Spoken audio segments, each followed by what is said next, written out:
Good morning, welcome back to ఏటీ pulse ద్వారా మీకు ప్రధాన వార్తలు, బ్రేకింగ్ అప్డేట్స్పై, తాజా అప్డేట్స్పై మీకు టూకీగా విశ్లేషించుకునే కార్యక్రమంలో ముందుగా ఇవాళ ముక్కోటి ఏకాదశి పర్వదినాన అన్ని దేవాలయాలు, ముఖ్యంగా శ్రీమన్నారాయణుడి వెంకటేశ్వర స్వామి దేవాలయాలు ఉత్తర ద్వార దర్శనం కోసం భక్తులతో కిటకిటలాడుతున్నాయి. దానికి సంబంధించి తిరుమల కూడా అంగరంగ వైభవంగా ఏర్పాట్లు చేశారు, వైభవంగా ఉంది. మరోవైపు తిరుమలకు సంబంధించిన ఈ ఏదైతే సమాచారం ఉందో, గత సంవత్సరం ఆంధ్రప్రదేశ్లో కూటమి ప్రభుత్వం ఏర్పడిన తర్వాత తొక్కిసలాట జరగడం, దాని మీద వైసీపీ వాళ్ళు బురద జల్లే ప్రయత్నం గట్రా చేశారు. ఈసారి అటువంటి ఏవి ఇబ్బందులు కలగకుండా ఏర్పాట్లు అనేది తీసుకున్నారు.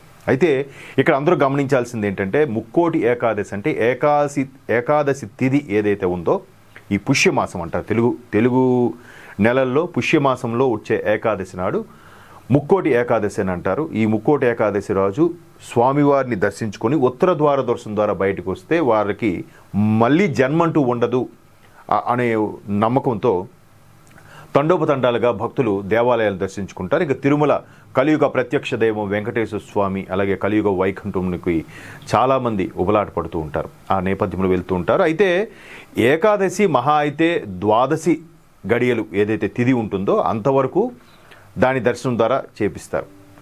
ఇది గత ప్రభుత్వ హయాంలో వైసీపీ ఏం చేసిందంటే, రాబడి పెంచుకోవడం కోసం పథకాలు అభివృద్ధి లేదు కాబట్టి పథకాలని నడిపించాలంటే డబ్బులు కావాలి కాబట్టి స్వామివారి హుండీలోంచి కూడా కొంత తీసుకెళ్ళినట్టుగా సమాచారం ఉంది. అయితే ఇది 10 రోజులకు పొడిగించారు. 10 రోజులకు పొడిగించడం వల్ల ఉపయోగం ఏంటి? ఊరికే ఏకాదశి ద్వాదశి గడియలు అయిపోయిన తర్వాత మరలా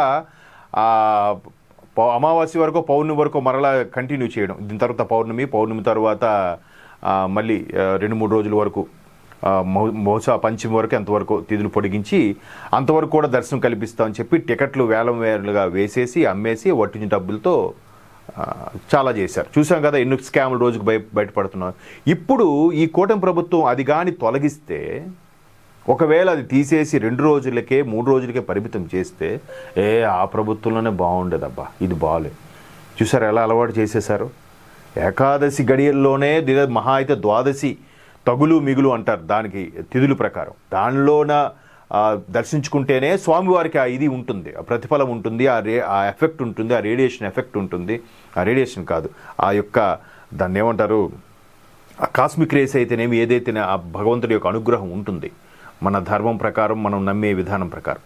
అది తీసేసి ఏదో అంటే తిరుమల ప్రాశస్త్యాన్ని దెబ్బతినడానికే మ్యాక్సిమం గత ప్రభుత్వ హయాంలో ప్రయత్నాలు జరిగాయి అనడానికి కూడా ఇది ఒక ఎగ్జాంపుల్గా కూడా చెప్పచ్చు. ఇలా తొక్కిసలాట ఏమో వెళ్ళిందిలే, వైకుంఠ ద్వారా మేము వెళ్ళాంరా వచ్చాంరా, ఏదో క్యాజువల్గా వెళ్ళి వచ్చాంరా అన్నట్టుగా ఒక రకమైన దాన్ని ఇబ్బంది పెట్టడానికి కూడా ప్రయత్నించి జరిగాయి. బట్ ఇప్పుడు అది ప్రభుత్వం కొనసాగించే ప్రయత్నం చేస్తుంది. అది ప్రయత్నం చేయడం వల్ల సరే మొత్తానికి ఈ విధంగా నడిపిస్తున్నారు. మొత్తం మీద తెలుగు రాష్ట్రాల్లో, ఎస్పెషల్లీ ప్రపంచవ్యాప్తంగా కూడా ఇది జరుగుతుంది. ప్రతి దేవాలయంలో కూడా, పర్టికులర్గా తిరుమల నమూనాతో టీటీడీ వాళ్ళ యొక్క సాయంతో ఎక్కడైతే దేవాలయాలు వెలిసాయో టీటీడీ ఆధ్వర్యంలో, అవన్నీ కూడా సేమ్ తిరుమల ఆనంద నిలయం నమూనాతోనే కట్టబడ్డాయి. అవన్నీ కూడా ఉత్తర ద్వార దర్శనం అన్నీ కూడా జరుగుతున్నాయి. ఇక్కడ హైదరాబాద్లో కూడా 2 దేవాలయాలు ఉన్నాయి నాకు తెలిసినంతవరకు, డైరెక్ట్గా టీటీడీ నిర్వహించే దేవాలయాలు. సో ఆ దేవాలయాలు కూడా అదే ఇది ఉంది. మరోవైపు ఇక్కడ భక్తులు తాకిడి కూడా భయంకరంగా ఉంది. మరోవైపు తెలంగాణ ముఖ్యమంత్రి రేవంత్ రెడ్డి, కొంతమంది కేంద్ర మంత్రి రామ్మోహన్ నాయుడు గారు లాంటి ప్రముఖులు కూడా తిరుమల స్వామివారి దర్శించుకున్నారు.